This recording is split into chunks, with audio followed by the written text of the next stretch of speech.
Hi, I'm Kat Cheney, Special Projects Editor at NationSwell, and welcome to our Google Plus Hangout on the importance of making big bets in order to teach our kids how to grow and eat healthy food. It's a pleasure to be joined today by Kurt Ellis, the co-founder and CEO of FoodCorps, and by Megan McDermott, who's a FoodCorps service member calling in from Michigan. Thanks for being here, guys. Thank you so much for having us. So before we talk about some of the solutions that FoodCorps brings to the table, if you will, Kurt, I'm wondering if you can frame the problems for us, as you did in the Big Bets interview.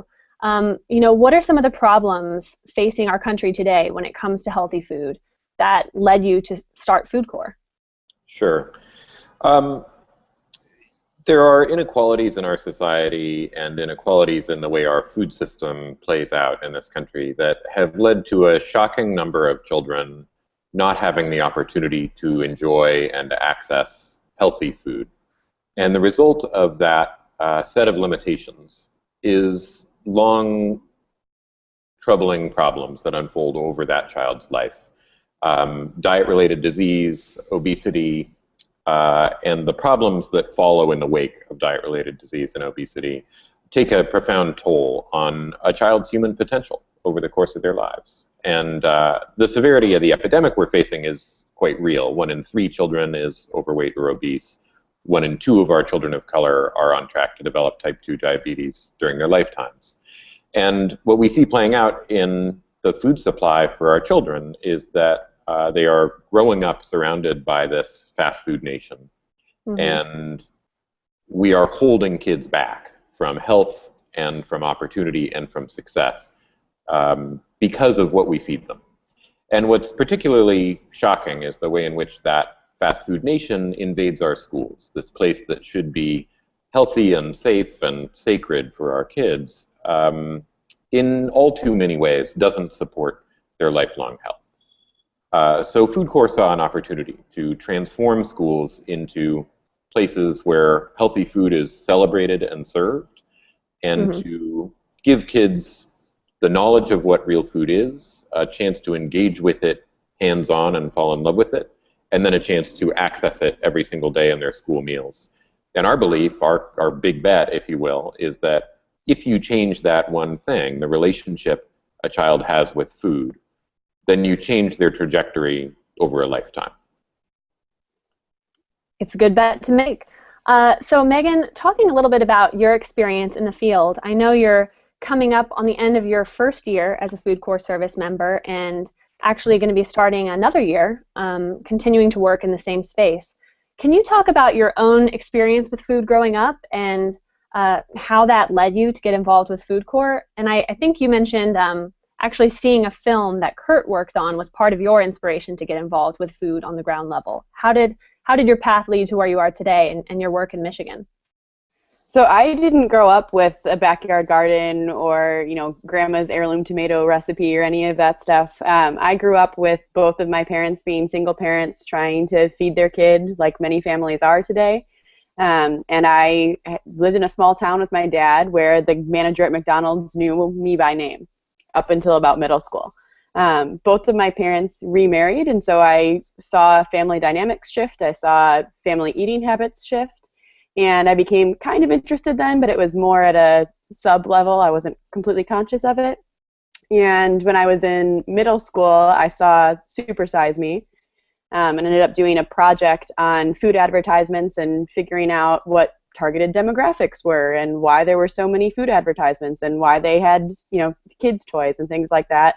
And when I was in high school, I saw Kurt's film King Corn, and I read Omnivore's Dilemma, and I was just hooked. Everything started making sense. I had one family living in the city, one family living in the country, and everything kind of merged together around food, and it all started making sense. All of these fields of corn and soybeans I was seeing, but also the people in the city who didn't want to think about where their turkey came from or how anything got to their plate. So through that kind of unique upbringing, I was exposed to lots of different aspects of the food system, and then started seeing all of these academic pursuits that were available to me based on food and through films and books and all sorts of things, being able to make those connections.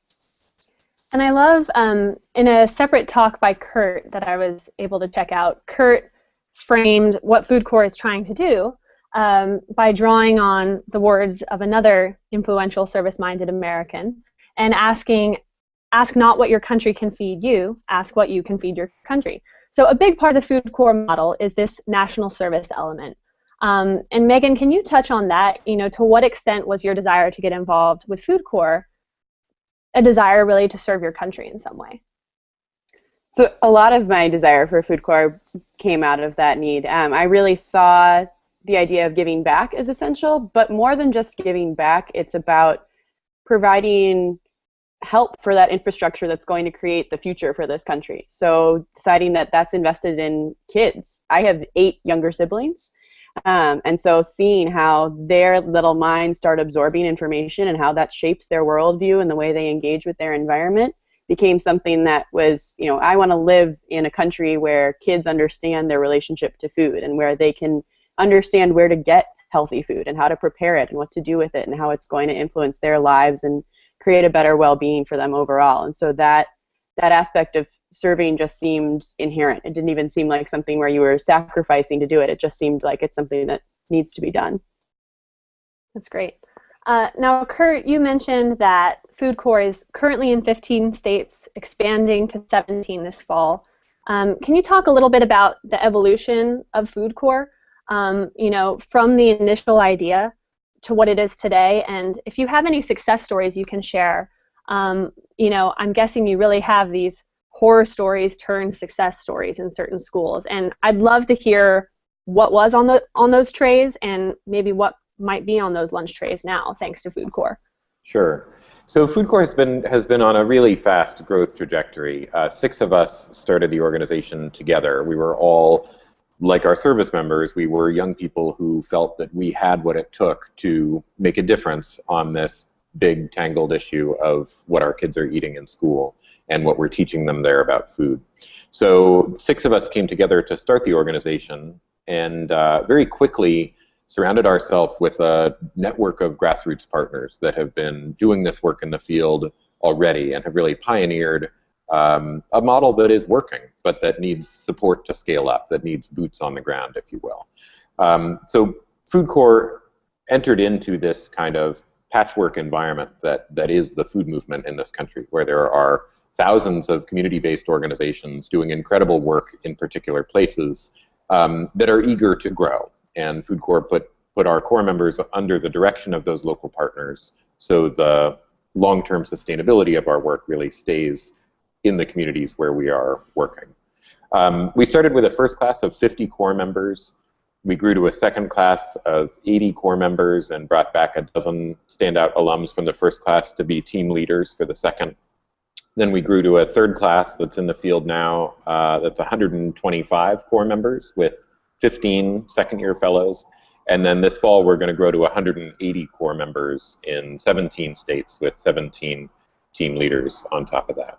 So it's been a fast growth for us as an organization, but still not nearly scaled up to the point that we need to be in order to make a difference on this huge problem. I mean, there are 100,000 public schools in America, and as we've learned in these first few years, you know, changing a lunch line from serving French fries to fresh greens takes a great deal of work, and building a school garden takes an incredible amount of energy and community organizing and effort.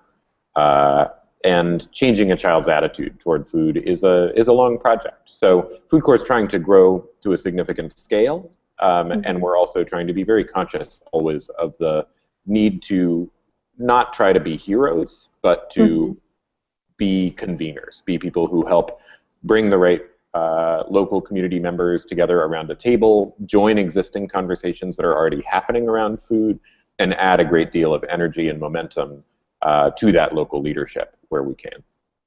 So on that point, you know, on top of geographical expansion and reaching more schools and reaching more kids, in the places where FoodCorps is already serving, how do you make sure that communities do really own the issue and that you don't have this kind of parachute in, parachute out, you know, someone comes in for a service year or two in Megan's case, but then, you know, you lose that kind of institutional knowledge because they leave, and what is the community left with? How do you guys help communities own what you bring to them? Yeah, it's one of the great challenges of the national service approach to addressing big problems. And our way of mitigating that kind of parachute issue, which we see as being ultimately really damaging, not only does it not solve a problem, but in many cases it actually undermines local solutions that are already taking root. What FoodCorps does is we only enter a community when we are asked to be there by the local partner organization that is really excited to have a FoodCorps service member on their team, or a group of FoodCorps service members on their team. And then we provide a relatively simple framework for what service should look like. And so in Megan's case, and in the case of every service member across the country, we build a kind of three-tiered structure of knowledge, engagement, and access. FoodCorps service members are expected to teach kids what real food is. They're expected to build and tend school gardens and do cooking classes that give kids a chance to fall in love with real food. And they're expected to work on access, working with local farmers and food service teams to improve what kids are eating in their school lunch. What those three pillars look like in a particular place, in Michigan as opposed to Montana, as opposed to Mississippi, ends up being fairly different because the food cultures of Michigan and Montana and Mississippi are profoundly different. So our work doing local collard greens to school in Mississippi or local grass-fed beef to school in Montana is different from the kind of local cherries to school that you might be working on in Upper Michigan. But as we see it, in all of those different places, we're still catalyzing something that's pretty magical, which is building not just a kind of different set of calories that kids are having access to, but actually changing the relationship kids have with food. And when it comes to those three pillars, knowledge, engagement, access, and changing that personal relationship, I guess if we can travel to Michigan for a bit, Megan, can you tell us about some stories on the ground, some kids you've seen, really have a new relationship with food thanks to your work and the work of other FoodCorps service members? Definitely. I think my favorite recent story was actually relayed to me by both a local farmer and a student's teacher. There was a third grader who went to the farmer's market, and his teacher happened to be there at the same time. And he went up to this farm market stand and saw parsnips, and these huge, they were overwintered parsnips. They were like the size of his torso. They looked like a club. And he, of course, wanted the biggest one, and he ran over and asked his mom if she could get him one. And the teacher saw this and went, well, what are you even going to do with that? How do you know what a parsnip is? And the kid was like, well, I'm going to chop it up. I'm going to put it in the oven. I'm going to put some oil on it, and it's going to be really sweet. And his teacher was like, what do you mean? He's like, well, I had them at school. And the farmer was so amazed that his kid knew what the parsnip was and wanted to have it at home and take it home and prepare it himself even. And this is a third grader. This kid's 8 years old. That she took a picture of him with his giant parsnip, and he took it home and prepared it with his mom. And that was all from, we had done our Harvest of the Month program, and back in January we had featured parsnips. And so we had done roasted parsnips and talked about the caramelization of sugars and how things get sweeter after you roast them, and it helps the flavor develop. And I had another kid in a different class, a second grader, say after he tasted these caramelized sugars in his parsnips that he was never going to eat sugar before his vegetables again. Wow. That he understood that vegetables have sugars and that they can be really tasty. So it's little moments like that where kids just say things that they don't even understand that they're completely validating your work. Yeah. But it's really cool moments like that people recognize, and that all sorts of different community partners also see as validation of what we're doing. And kids just recognize it inherently. There are kids that will try salad for the first time. And my favorite thing to relay to people that say that kids won't eat vegetables is seeing in my first week or two of service, I didn't have a lot of gardening experience coming into this. I came from being really interested in food culture and lots of other aspects of the food system, but I didn't have a lot of hands-on work. So we were in the garden trying to clean up from the previous year's harvest, and a kid pulls out a petrified beet. I mean, just completely stone hard, covered in dirt, totally gross. And the kid wanted to eat it right there. He's just like, oh, I remember when we planted these last year. Can I eat this, Miss Megan? I'm like, no, no, we don't want to eat that one. It's basically like a rock. Yeah. Exactly. Maybe we want to wash it first. Probably want to get one that's actually fresh. But to see that this kid had remembered that he had grown it and that he had a part in that plant's development and that he had cared for it and he had been invested in its future and that he wanted to eat it when it was, completely unusable, petrified, covered in dirt. They do want to eat it. They just want to be told why, and they want to learn how, and they want to be invested in the future of it. And they really do get invested and remember. And so I think those are probably a few of my favorite highlights from this year. That's great.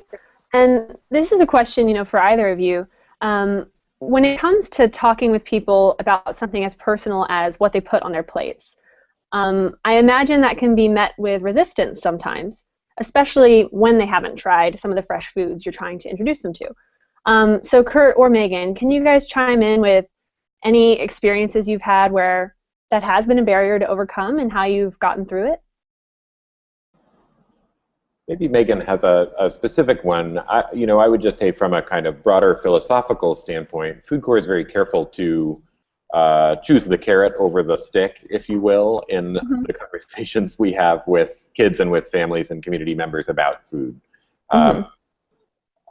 We see our job as being to bring local communities together to have a conversation about what we all want our school food culture to look like in that particular place, not to preach a specific set of structures that we feel are the one right answer. Because I think the reality is food is personal. Food is about family and culture and where we're coming from and what we care about.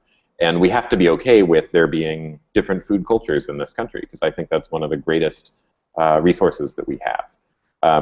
So, we certainly educate kids about the benefits of eating a balanced diet and getting as many fruits and vegetables into that diet as possible and having things be as minimally processed as possible.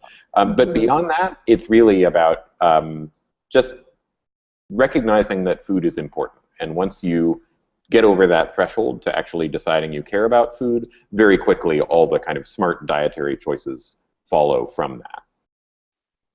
Makes a lot of sense. Megan, did you have a story from the field at all about confronting this in person? A lot of what we deal with in the classroom and in the field with FoodCorps tends to be kids that are dismissing things that they haven't tried yet. They just haven't been exposed to it, and so it becomes that peer pressure sort of, ew, that's gross, or I don't want that, or how could you like that? So we have a really cute little mantra that all of my kids could now repeat to you, no problem, which is don't yuck my yum. So we try to teach kids to be respectful of other people's eating habits and their likes and dislikes, and we teach them that everybody's taste buds are different, so that they may like something now that they don't like later, or they may not like something this time, but they could like it prepared a different way. So to try to encourage them to have an open mind, things that they're being exposed to. Because I know I didn't like a lot of things when I was a kid. Again, I didn't grow up with a lot of the things that I'm promoting now as an educator. So I always try to relay that as a personal anecdote for the kids that, I didn't like this when I was your age, but you might like this later. Or, Johnny doesn't like this, but Sally does. So respect that this person has a feel for this vegetable than you do, and that's okay. We always want you to try something. So it's really trying to foster just an interest in it and that natural curiosity that's there to kind of harness that rather than making someone feel bad about food choices or things that they like or don't like. I mean, I've had kids, spit out things that I've brought and I go, that's okay, you tried it. Thank you for being brave. So baby steps. Exactly. So Kurt, I wanted to wrap things up with something I heard you say in a past talk where you talked about there are different kinds of solutions, and when it comes to solutions in food and what FoodCorps is trying to do, these solutions lead to other solutions, and there's really this snowball effect. So can you talk a little bit about the snowball effect going on right now, and specifically I'm interested in what NationSwell readers can do to help move the snowball forward and help these solutions lead to other solutions? Yeah, you bet. That's a reference to a mentor and inspiration for me and for a lot of us in the food field, Wendell Berry, who's a farmer and poet and philosopher from Kentucky. And I think what he said about real solutions being solutions that cause more solutions is exactly what we see playing out through the service that people like Megan are doing in FoodCorps. You see children who try one new food, fall in love with it, and learn that it's okay to try other new foods. And suddenly they start shifting their attitudes generally about what they're eating. We see schools and school communities begin to take a handful of steps, like planting a school garden or serving their first local food item on the school lunch line.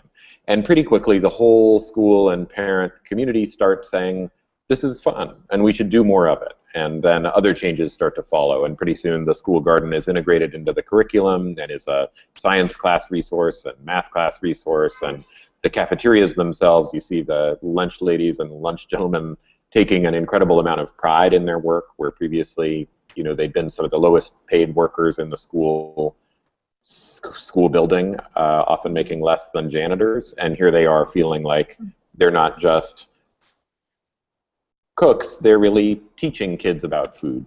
And that kind of virtuous cycle that takes root is infectious. And then you see it play out with local farmers who have a market for their food and suddenly have cracked a hole into the $10 billion a year annual market of raising food for schools.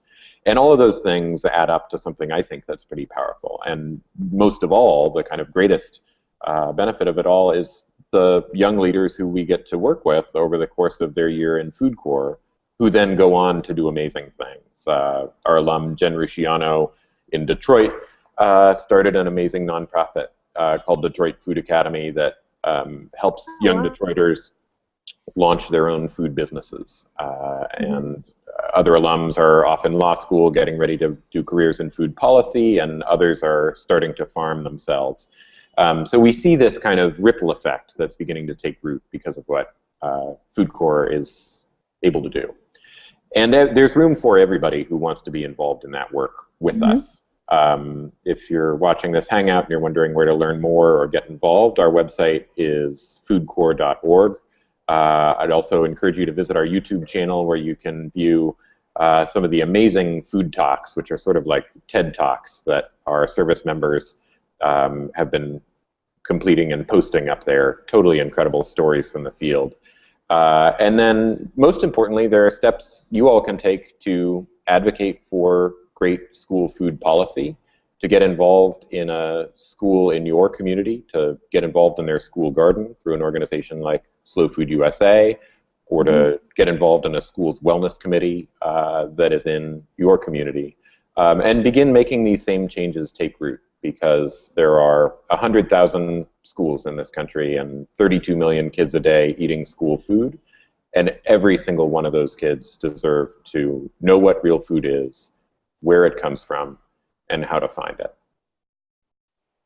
Well, thank you, Kurt and Megan, for the role you're playing in that, and for taking the time to join us today and talk about FoodCorps. So for those of you tuning in, thank you guys. For those of you tuning in, you can follow the Big Bet series to learn more about FoodCorps. You can also chime in on this conversation at any point and take action and help to spread the solution around the NS Big Bets hashtag.